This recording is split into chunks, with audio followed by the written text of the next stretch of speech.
आइए जानते हैं आज की कुछ प्रमुख अंतर्राष्ट्रीय खबरों को। पहले एक नजर की हेडलाइंस पर। भूकंप के 99 घंटे, तुर्की सीरिया की तबाही में 21,000 मौतें, मलबों से अब भी निकल रही लाशें। गहलोत आज पेश करेंगे बजट, फ्री स्कीम्स पर जोर रहेगा। 2004 के बाद बने बोर्ड, निगमों और यूनिवर्सिटी के 1 लाख कर्मचारियों को पुरानी पेंशन। नागौर की खीवसर फोर्ट में स्मृति ईरानी की पुत्री का विवाह संपन्न, बेटी की शादी में बजाया संग। सत्ता पक्ष बनाम विपक्ष, सत्ता पक्ष की आक्रामक रणनीति के सामने विपक्षी तीरों की धार खत्म। वाराणसी में अखिलेश यादव दर्शन पूजन कर रहे संकट मोचन मंदिर के महंत से की चर्चा, देर रात पप्पू की अड़ी पर पहुंची। तुर्की जारी है मलबे में दबी एक जिंदगी की तलाश, रेस्क्यू ऑपरेशन मुकम्मल करने की इंडियन आर्मी ने लगाई वक्त से रेख। कांग्रेस शिवसेना में ठने सामना में लिखा, नाना पोटले स्पीकर होते तो नहीं गिरती MVA सरकार। 12 फीट ऊंची लक्ष्मण प्रतिमा का अनावरण, CM योगी बोले दुनिया देखेगी विकास की नई कहानी। आलिया, रणबीर और विक्की कैट को पीछे छोड़ सिद्धार्थ कियारा की वेडिंग फोटोज ने बनाया ये रिकॉर्ड। और इंडिया वर्सेस ऑस्ट्रेलिया, चमकते रहो, सूर्यकुमार यादव के टेस्ट डेब्यू से गदगद हुई रवि शास्त्री, दिनेश कार्तिक ने लिखी बड़ी बात। तुर्की और सीरिया में आए भीषण भूकंप से मरने वालों की संख्या बढ़ रही है। भीषण ठंड में राहत और बचाव के काम में लगी टीमों में शामिल एक्सपर्ट्स का मानना है कि भूकंप आने के करीब 100 घंटे होने वाले हैं, जबकि भूकंप जैसी किसी बड़ी प्राकृतिक आपदा के 72 घंटे बाद मलबे में ज्यादा लोगों के जिंदा बचे होने की उम्मीदें लगातार कम होती जा रही है। तुर्की और सीरिया में भूकंप से मरने वालों की संख्या बढ़कर 21,000 से ऊपर पहुंच गई है। उधर संयुक्त राष्ट्र की पहली मेडिकल सहायता सीरिया के विद्रोहियों के कब्जे वाले इलाके में पहुंच गई है। बहरहाल अधिकारियों का मानना है कि समय बीतने के साथ ही ज्यादा लोगों के बचने की उम्मीदें कम होती जा रही है। मुख्यमंत्री अशोक गहलोत आज सुबह 11 बजे विधानसभा में बजट पेश करने वाले हैं। गहलोत का ये बजट युवाओं, महिलाओं, किसानों और सामाजिक सेक्टर पर फोकस करने वाला है। बजट में नियमित और संविदा को मिलाकर 1 लाख नई भर्तियों की घोषणा होने के आसार है। बजट में फ्री स्कीम्स पर भी खासा फोकस रहने की संभावना है। बजट में कांग्रेस के कोर वोट बैंक माने जाने वाले वर्गों के लिए सीधे लाभ वालों का स्कीम्स की घोषणा होगी। उज्ज्वला योजना में पात्र परिवारों को 500 रुपए में गैस सिलेंडर देने की घोषणा का बजट देना तय है। हर परिवार को महंगाई से राहत देने के लिए फूड किट देने की योजना की भी घोषणा होगी। राजस्थान में शाही शादियों की लंबी फहरिस्त में एक और शादी जुड़ गई है और ये शादी है केंद्रीय मंत्री स्मृति ईरानी की बेटी सैनल ईरानी की। राजस्थान के नागौर जिले के खीवसर पोर्ट में स्मृति जुबिन ईरानी की पुत्री सैनल का विवाह कनाडा मूल के NRI अर्जुन भल्ला के साथ संपन्न हुआ है। विवाह समारोह के दौरान स्मृति ईरानी ने शंख भी बजाया और परिवार के लोगों के साथ डांस भी किया। जोधपुर से 90 किलोमीटर दूर नागौर जिले के खीवसर पोर्ट में जुबिन और स्मृति ईरानी की बेटी शादी के बंधन में बंध गई। 3 दिन के लिए यह खीवसर पोर्ट बुक हुआ था, जिसमें कि विवाह के सारे कार्यक्रम संपन्न हुए और गुरुवार को साई काल में अर्जुन सफेद घोड़ी पर सवार होकर अपनी बारात लेकर पहुंचे, जहां सैनल भी राजशाही अंदाज में दुल्हन के रूप में रिसेप्शन एरिया की ओर पहुंची।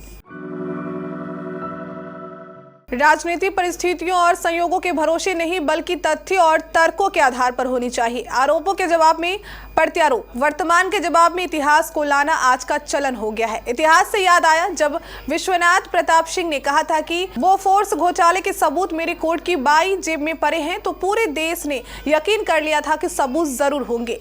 आज विपक्ष या कांग्रेस की ओर से अडानी को लेकर सरकार पर कई आरोप लगाए जा रहे हैं, लेकिन इन पर कितने लोग भरोसा कर रहे होंगे, ये खोज का विषय है। हो सकता है आरोप सही हो, लेकिन कौन, कब, किन परिस्थितियों में किस तरह अपनी बात कह रहा है, ये भी महत्वपूर्ण हो जाता है।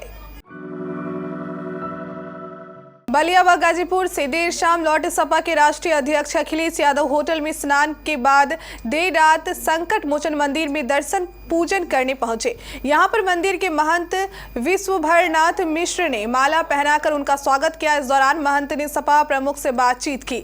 बंद कमरे में तकरीबन आधे घंटे तक विभिन्न मुद्दों पर चर्चा की। महंत ने बताया कि सपा प्रमुख से गंगा की दुर्दशा पर चर्चा हुई। वे गंगा की दुर्दशा को लेकर काफी चिंतित हैं।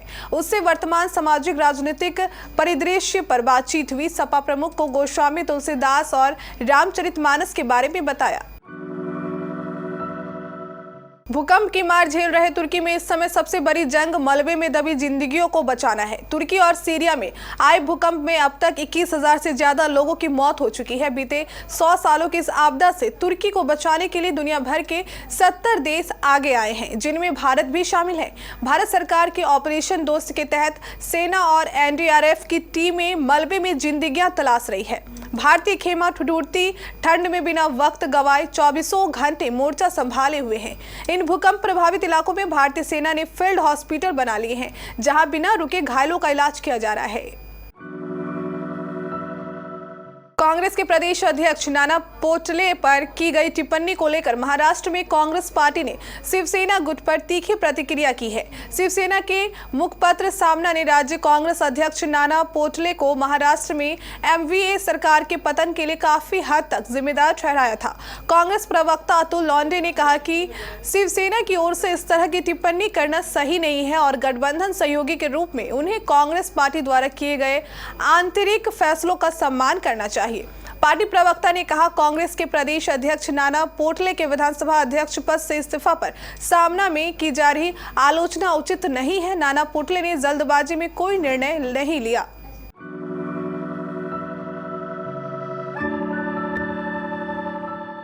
ग्लोबल इन्वेस्टर्स समिट की पूर्व संख्या पर मुख्यमंत्री योगी आदित्यनाथ ने कहा कि शुक्रवार से शुरू हो रही ग्लोबल इन्वेस्टर्स समिट में पूरी दुनिया यूपी के विकास की नई कहानी देखेगी। विकास कार्यों की 159 करोड़ की परियोजनाओं का लोकार्पण इसका गवाह है। ये बातें उन्होंने आमोसी एयरपोर्ट के पास 3 फ्लाईओवरों सहित कई परियोजनाओं के लोकार्पण कार्यक्रम के दौरान कही। इससे पहले सीएम योगी और केंद्रीय रक्षा मंत्री राजनाथ सिंह ने एयरपोर्ट के पास तिराहे पर 12 फीट ऊंची भगवान लक्ष्मण की प्रतिमा का अनावरण भी किया।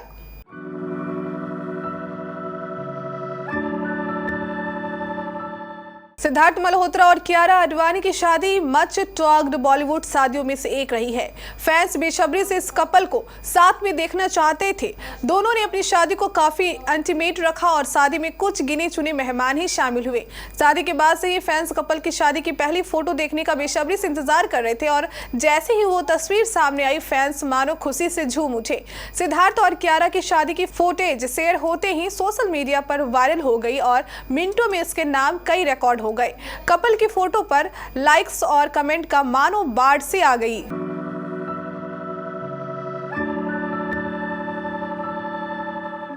भारत और ऑस्ट्रेलिया के बीच नागपुर में गुरुवार को शुरू हुई पहले टेस्ट मैच में सूर्य कुमार यादव और केएस भरत ने टेस्ट डेब्यू किया। इस दौरान केएस भरत अपनी मां से गले मिलकर भावुक हो गए, तो वहीं दूसरी ओर सूर्य कुमार यादव भी इस प्राउड मोमेंट पर इमोशनल नजर आए। सूर्य को पूर्व कोच रवि शास्त्री ने डेब्यू कैप दी। इस दौरान उन्होंने सूर्य को कैप देकर बड़ी जिम्मेदारी उठाने का मैसेज दिया। सूर्य के डेब्यू से गदगद शास्त्री ने अपने इमोशंस ट्विटर पर जाहिर किए। उन्होंने लिखा, सूर्य चमकते रहो। अपने टी20 में बल्लेबाजी को नए सिरे से परिभाषित किया और अब सबसे सही फॉर्म टेस्ट की बारी है।